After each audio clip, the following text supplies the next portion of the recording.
কিন্তু আমরা অবাক হয়ে গেলাম যে রাষ্ট্রের বিরুদ্ধে চ্যালেঞ্জ ঘোষণা করার মতো সন্ত্রাসীদের দুঃসাহস কিভাবে হলো। তারা এই রাস্তা কেটে ভেকু নিয়ে এসে বুলডোজার নিয়ে এসে র্যাবের আন্ডার কনস্ট্রাকশন ক্যাম্প ভেঙে দেওয়ার সাহসটা কোত্থেকে পায়, তাদের সাথে কারা জড়িত। কিছু ব্যবসায়ীর বাসভবনে গিয়ে অত্যাধুনিক অস্ত্রসজ্জিত হয়ে গুলিগালাজ করার পরে তাদেরকে হুমকি ধমকি দেওয়ার পরে চাঁদা আদায়ের জন্য আমরা বিষয়টা খুব গুরুত্ব সহকারে নেই। তখনই আমরা সিদ্ধান্ত নিয়েছিলাম তাদের অভয়ারণ্য আগে নষ্ট করতে হবে।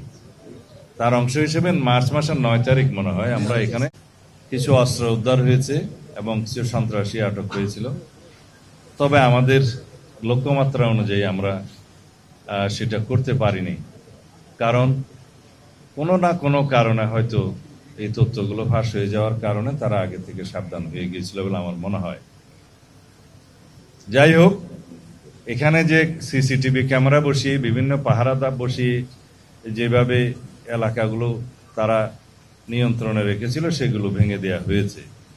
বিগত 17 বছরের দুর্বৃত্তায়নের রাজনীতি অথবা রাজনীতির দুর্বৃত্তায়ন যাই বলি, তার মধ্য দিয়ে রাষ্ট্রের মধ্যে দুর্বৃত্তের রাষ্ট্র গঠিত হয়েছিল। সেটার একটা নমুনা হচ্ছে এই জঙ্গল সলিমপুর। আমরা দায়িত্ব গ্রহণের পর 1 মাসের মধ্যেই চট্টগ্রামে, কিন্তু আমরা অবাক হয়ে গেলাম যে রাষ্ট্রের বিরুদ্ধে চ্যালেঞ্জ ঘোষণা করার মতো সন্ত্রাসীদের দুঃসাহস কিভাবে হলো। তারা এই রাস্তা কেটে ভেকু নিয়ে এসে বুলডোজার নিয়ে এসে র্যাবের আন্ডার কনস্ট্রাকশন ক্যাম্প ভেঙে দেওয়ার সাহসটা কোত্থেকে পায়, তাদের সাথে কারা জড়িত, এই জায়গার জমি দখলের সাথে কারা জড়িত, এগুলো আমরা এখন ফাইন্ড আউট করেছি। এখানে কিছু আমরা বাস্তব চিত্র, ড্রোন চিত্র, সড়ক যোগাযোগের চিত্র এগুলো দেখেছি। কিছু সরকারি সিদ্ধান্ত জানিয়েছি যেগুলো বাস্তবায়ন হবে।